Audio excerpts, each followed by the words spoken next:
लखनऊ से इस वक्त की बड़ी खबर आ रही है। पूर्व राज्यपाल लालजी टंडन बाबूजी की जयंती पर आज राजधानी लखनऊ में आयोजित हुआ एक विशेष कार्यक्रम। मुख्यमंत्री योगी आदित्यनाथ हुए कार्यक्रम में शामिल, बाबूजी को दी श्रद्धांजलि। देखिए हमारी खास रिपोर्ट। इस अवसर पर टंडन जी की स्मृतियों को नमन करते हुए प्रदेश शासन की ओर से और उत्तर प्रदेश वासियों की ओर से मैं उन्हें विनम्र श्रद्धांजलि अर्पित करता हूं। आज के इस कार्यक्रम में उपस्थित उत्तर प्रदेश सरकार में मंत्रिमंडल के मेरे वरिष्ठ सहयोगी, उप मुख्यमंत्री श्री ब्रजेश पाठक जी, प्रदेश सरकार के मंत्री श्री असीम अरुण जी, राज्यसभा के माननीय सदस्य श्री ब्रजलाल जी, महापौर श्रीमती सुषमा खड़गवाल जी, सभी माननीय जनप्रतिनिधिगण,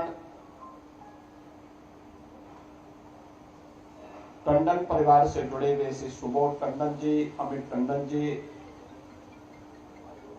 और टंडन जी के सभी शुभचिंतक और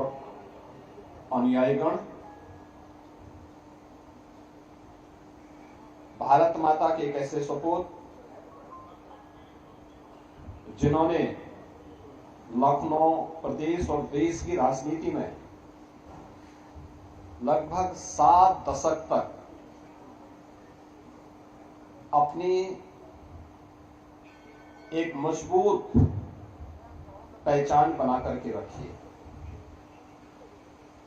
बहनों और भाइयों,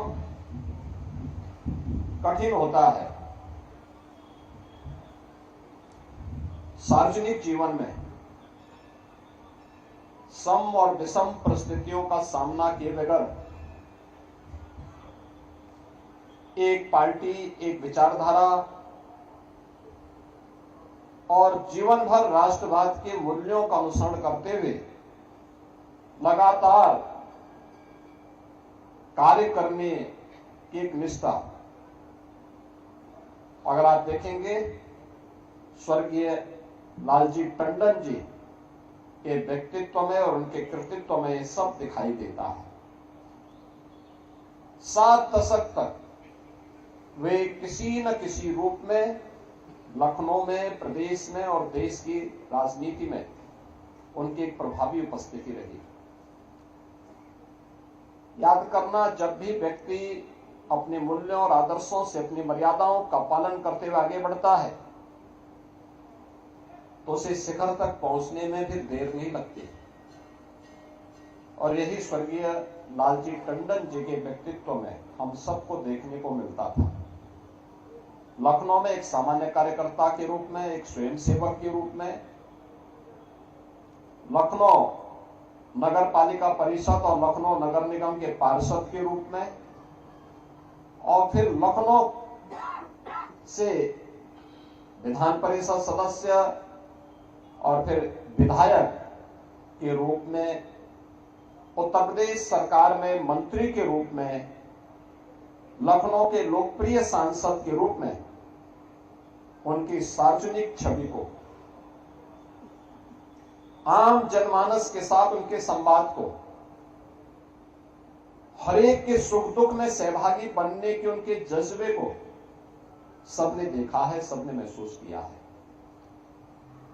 उनके लिए कोई पीड़ित कोई भी हो, किसी भी दल का हो, अगर उनके पास जाता था टंडन जी के लिए, फिर उसके लिए पार्टी की सीमाएं बाधा नहीं बनती थी, उसकी मदद जरूर करते थे। हर पीड़ित की मदद करने के लिए खड़े रहते थे। एक संवेदना उनके मन में दिखती थी, लेकिन अपने मूल्यों और अपने आदर्शों से कभी विचलित न होकर के हर समय दूसरों की मदद के लिए तैयार रहना। और यहां के सार्वजनिक जीवन में मंत्री के रूप में, सांसद के रूप में उनकी इस झलक को सभी लोगों ने महसूस किया। और जो झलक उनकी यहां पर थी वही राज्यपाल के रूप में, जब एक संवैधानिक प्रमुख के रूप में किसी राज्य के अंदर वे गए, बिहार के अंदर या राजस्थान के अंदर, दोनों जगह उन्होंने उसी मजबूती के साथ आम जन के साथ एक संवाद बनाने का काम किया था। अपने उत्तरदायित्वों का निर्वहन भी किया और उन दायित्वों का निर्वहन करते हुए भी, चाहे वह भोपाल में रहे हो, मध्य प्रदेश में, या फिर पटना में रहे हो, बिहार में, दोनों स्थानों पर रह करके उन्होंने पूरी ईमानदारी के साथ वहां के कार्यकर्ताओं से भी, जनता जनार्दन से भी, प्रत्येक दल के साथ भी बेहतर और मधुर संबंध बना करके अपने उस संवैधानिक उत्तरदायित्वों का निर्वहन करने का काम किया। और अपने उत्तरदायित्वों का निर्वहन करते हुए राजभवन जनता के द्वार इस अभियान के साथ जुड़ करके उन्होंने इस व्यवस्था को एक मजबूती प्रदान करने का काम किया है। आज सरदेव टंडन जी की 90वीं जयंती है। स्वाभाविक रूप से लखनऊ वासियों के लिए, प्रदेश वासियों के लिए और बिहार और मध्य प्रदेश में जहां राज्यपाल के दायित्व का निर्वहन करते हुए उन्होंने अपनी सेवाएं दी, उन सभी के लिए टंडन जी का व्यक्तित्व और कृतित्व आज भी एक नई प्रेरणा बनी हुई है। मैं इस अवसर पर, जब आज हम उनके 90वीं जयंती के कार्यक्रम में उनका स्मरण कर रहे हैं, उनके स्मृतियों को मैं नमन करता हूं, प्रदेशवासियों की ओर से उन्हें विनम्र श्रद्धांजलि अर्पित करता हूं